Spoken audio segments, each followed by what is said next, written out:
अफ्रीकी मध्य प्रांत के एक शहर में सूडान की सेना और एक कुख्यात पैरामिलिट्री फोर्स के बीच लड़ाई जारी है। सूडान में ये संघर्ष 2023 अप्रैल में शुरू हुआ था।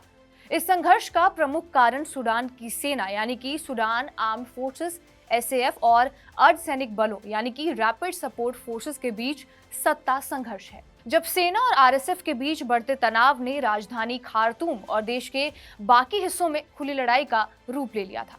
2019 में राष्ट्रपति ओमर अल बशीर की सत्ता से बेदखली के बाद सूडान में एक अस्थायी सरकार का गठन हुआ जिसमें सैन्य और नागरिक नेता शामिल थे। सेना और आरएसएफ के बीच सत्ता और नियंत्रण को लेकर मतभेद बढ़ने लगे, जहां सूडानी आर्म्ड फोर्सेस और विरोधी रैपिड सपोर्ट फोर्सेस के बीच युद्ध जारी है।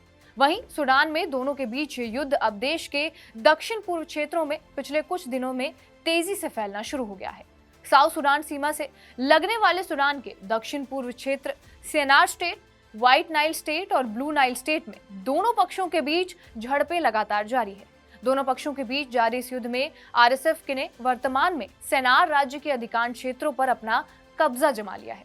साथ ही साथ पूर्व और दक्षिण की ओर आगे बढ़ने के लिए विरोधी रैपिड सपोर्ट फोर्सेस सेनार राज्य को अपना बेस कैंप के रूप में इस्तेमाल कर रही है। वहीं इसके जवाब में सूडानी आर्म्ड फोर्सेस ने भी इस क्षेत्र में अपनी सैन्य शक्ति बढ़ानी शुरू कर दी है।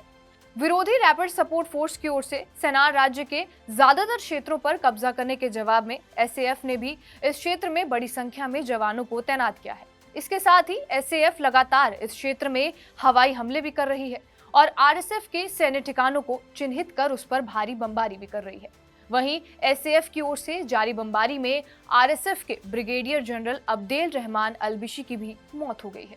अलबिशी सेनार राज्य के लिए आरएसएफ के परिचालन नेता के रूप में काम करते थे। आरएसएफ ने एक बयान में अलबिशी की मृत्यु की घोषणा की। बयान में ये कहा गया है कि अलबिशी अपने सैनिकों को ब्लू नाइल राज्य में ले जाने की योजना बना रहे थे। संयुक्त राष्ट्र विश्व खाद्य कार्यक्रम ने सेनार राज्य में लड़ाई के बढ़ने पर गहरी चिंता जाहिर की है। WFP ने यह कहा है कि दोनों के बीच जारी युद्ध में अब तक 1,36,000 से ज्यादा लोग अपने घरों को छोड़ने के लिए मजबूर हुए हैं और संघर्ष के चलते हजारों लोग देश से विस्थापित हुए और मानवीय सहायता की भी बहुत जरूरतें बढ़ी हैं। इस लड़ाई के चलते आम लोगों में स्वास्थ्य सेवाएं और लोगों के खाने पीने पर गंभीर असर हुआ है। कई देशों और अंतर्राष्ट्रीय संगठनों ने संघर्ष की निंदा की और इस लड़ाई को रोकने की अपील की है। वहीं मानवीय सहायता और इस लड़ाई को रोकने की कोशिशों के बावजूद भी हिंसा अभी भी जारी है। अप्रैल 2023 को शुरू हुए सूडान और पैरामिलिट्री रैपिड सपोर्ट फोर्सेस के बीच छिड़े इस युद्ध में 14,000 से ज्यादा लोग मारे गए हैं और 33,000 से ज्यादा लोग घायल हुए हैं। हालांकि मानवाधिकार अधिकारियों का कहना यह है कि असलियत में ये आंकड़ा इससे भी कहीं ज्यादा है। उनके मुताबिक सूडान युद्ध ने दुनिया का सबसे बड़ा विस्थापन संकट पैदा किया है, जिसमें 11 मिलियन से ज्यादा लोगों को अपने घरों से भागने के लिए मजबूर होना पड़ा है। बहरहाल, आपका इस वीडियो पर क्या कुछ कहना है हमें कमेंट बॉक्स में जरूर बताएं। बाकी देश और दुनिया की तमाम बड़ी खबरों के लिए बने रहे हमारे साथ TV9 डिजिटल पर।